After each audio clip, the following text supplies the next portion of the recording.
Sziasztok! Akkor máma megtanítom nektek a 180 fékét és a bunny hoppos kormánytörtétést. Kezdjük a bunny hoppos kormánytörtétésre. Hát meg kell tanulni a bunny hoppot.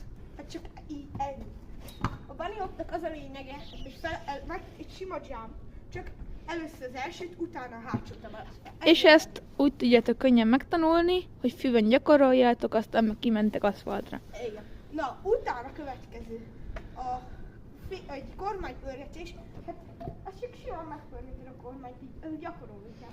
Így ennyi. Persze ez 360 fokban kell, és igen. én 180-nal kezdtem, és aztán bevállaltam. Ja. Simán, ennyi, utána 360. Jön egy kocsi, úgyhogy leütszük a kamerát. Hopp!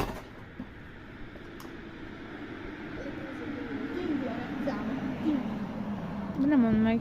Nem baj, úgyse fogjátok el. Na, folytassuk. Hát utána már csak meg kell tanulni a kormánypörgetést.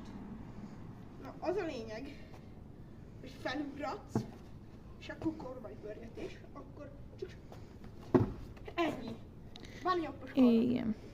Na mennyire a 180? És várjál, mutasd meg, hogyha ezek mind megvannak, akkor az első próba hogy fog kinézni. Tehát nem fogod elsőre beadni, hanem... Fogod.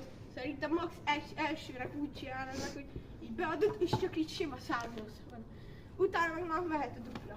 Vagy éppen azt úgy fogod legelőször szerintem nem is fogod beadni, hanem pörgeted a kormányt, és akkor így, amikor a félig megy, hogy félig van a kormány, akkor így eldobod magadtól, meg próbálgatni kell, és meg ilyen egy kocsi, úgyhogy megint leviszik a kamerát, és nem ad be a rendszámát, légy szíves, mert feljelentenek. Na szóval... Mi? Mindegy, hagyjuk, na. Igen. Akkor következő 180 féki.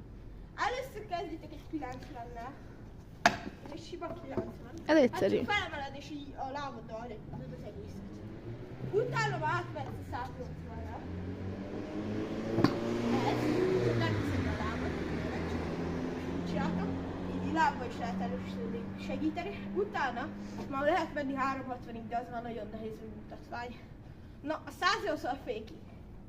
Hát beadod a 180-at és hagyod, hogy guruljon. Egy nagyobb tempónál már jobbat jelent, annál nagyobbat gurulsz. Minél nagyobb a tempót mész, annál nagyobbat gurulsz. Vagy De... megyek egybe, úgy egész, nem lehet sokat, de ha már egész többen mész, akkor már... És beadod a 180-at, igen. Igen, Valaki még azt se tudja, hogy mi az a féki, úgyhogy ezt is mutasd meg a nekünk. féki az, amikor például így le ki lehet menni valakinek, és így visszalakad. Valakinek. Valaminek, igen. Valaminek. Igen. És amikor hátra gurulsz, így, ennyi. Ez a féki.